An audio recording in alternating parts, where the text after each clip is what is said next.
Now, Young Thug, one of the most popular rappers out of Atlanta, has been caught up in snitching allegations that could ruin his career. The internet has been going crazy after an alleged audio leaked claiming to show Young Thug cooperating with detectives. Thug quickly denied it, firing off a series of tweets defending himself, but whether it's real or not, the question still stands. Did Young Thug just expose the street code for what it really is? In my opinion, if you ask me, I think he did. Back in May 2022, Atlanta rapper Young Thug's life took a dramatic turn. He was arrested alongside 27 members of his YSL crew and got hit with a RICO that included over 60 charges, including drug trafficking, firearm possession, and more. Thug was denied bail and ended up spending over 2 years behind bars in Fulton County Jail. By the time his case finally went to trial in November 2023, it had already become one of the most heavily covered legal battles in rap history. After losing over 900 days locked up, Thug eventually struck a deal in October 2024. He pled guilty to multiple gang, drug, and gun charges, while also pleading no contest on a racketeering conspiracy charge. The judge hit him with 40 years, but in reality, it turned into just 15 years of probation. And although Thug could finally walk free, there were very strict conditions, like he can't return to Atlanta except for family emergencies or events, and has to perform anti-gang presentations in the community, and can't be seen promoting gang culture in any ways. And after all that,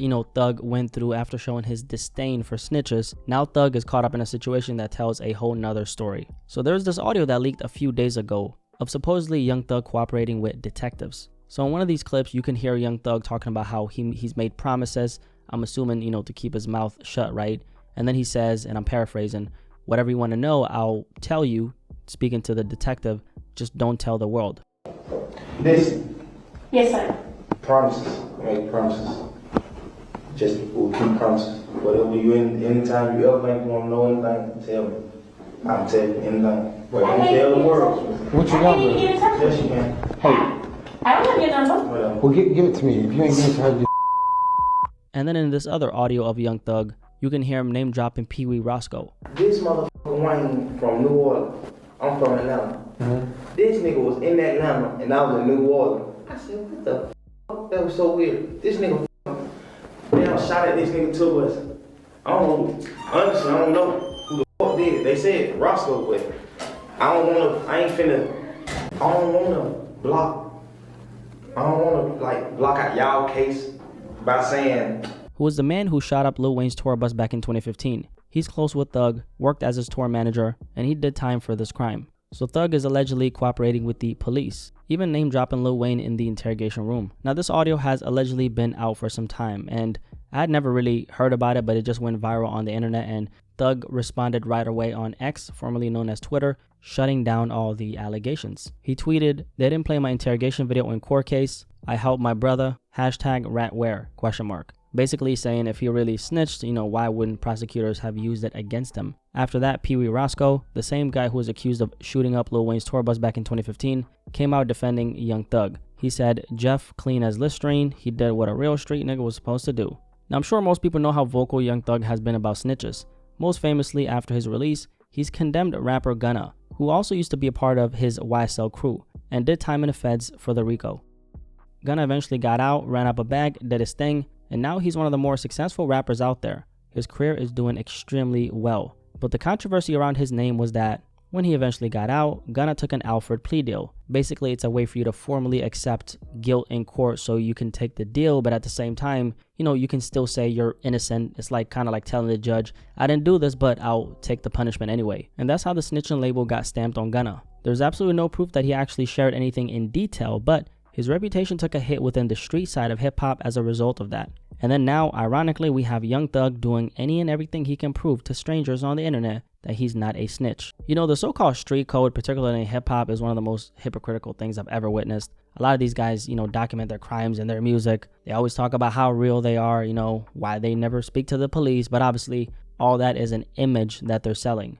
It's a very powerful image because it projects a fake kind of authenticity and boldness that you don't typically see in the real world. And the fans, they eat all that shit up. But obviously, it's all marketing, it's all branding, and in the end, it's a product. And speaking of the so-called street code in general, honestly, it's one of the most backward things I've ever witnessed or seen in my entire life. It's protect the streets over protecting the community or one's own family. It glorifies loyalty to chaos and dysfunction instead of loyalty to one's own life. And I'm sure we all know this, but there's no honor among thieves, right? These are the same people who, when someone from their crew gets locked up, they end up trying to fuck his baby mama and pretend like they have a shared bond, which really it's not built on anything, right?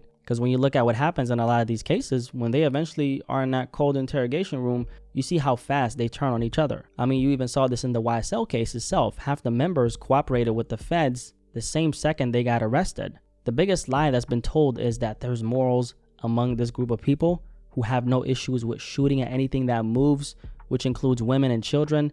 There's absolutely no structure to how things are done because the whole thing is built on lawlessness. When there's no structure, there's no real way of operating, especially in times of pressure. And that's why the so-called street code falls apart the moment somebody's facing real time. In that interrogation room, survival takes over and survival has no rules. And then we have guys like Gunna who get shunned for separating themselves from that energy, and they're the ones who get called fake. No, that guy didn't fold. He made the smartest possible decision that he could make, which was cut off the bad energy, roll in a different circle, put down a cup, pick up some better habits. I'm sure a lot of people have seen Gunna's fitness transformation. He's doing very good health-wise. Meanwhile, the street side is the one that's really losing, because take away the image and what are you really left with? Jail time, a bad record, fake friends, your BM getting fucked on, money you can't spend. That's the side that doesn't get glorified because that's not the so fancy aspect. I mean, think about it. You make a bunch of money in the streets. What can you really do with it? Because anything under your name isn't going to cut it. You've been unemployed for the last 10 years and then suddenly you go to Chase trying to, deposit a bunch of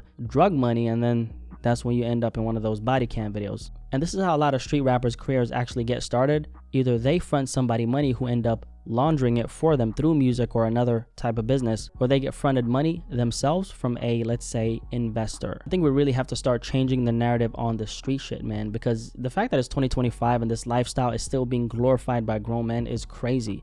It doesn't offer anything productive in the real world. As a matter of fact, it's pure destruction. And we know that because we've seen what happens when people entertain that way of living. You know how many people are in the morgue currently or doing life in prison, which is basically being dead, because they thought they were following a street code? The amount of potential that's been wasted is crazy. And I think it's time we start looking at it by calling a spade, which is, it's lame. There's no honor in it. The so-called street code doesn't exist. And the sad part is there's a lot of people who find out too late. I do want to say that a lot of them are products of their own environment, but I do want to say that the majority are a product of their decisions which led them to that lifestyle. It's a myth that keeps on getting perpetuated and sold to the masses because there's money in selling the image. Anyway, I think Young Thug kind of exposed that the street code most definitely is a myth, but what do you guys think? Curious to hear what you guys have to say. I'll catch you guys in the comment section below. Most importantly of all, I'll catch you guys in the next video, man. I'm out. Peace.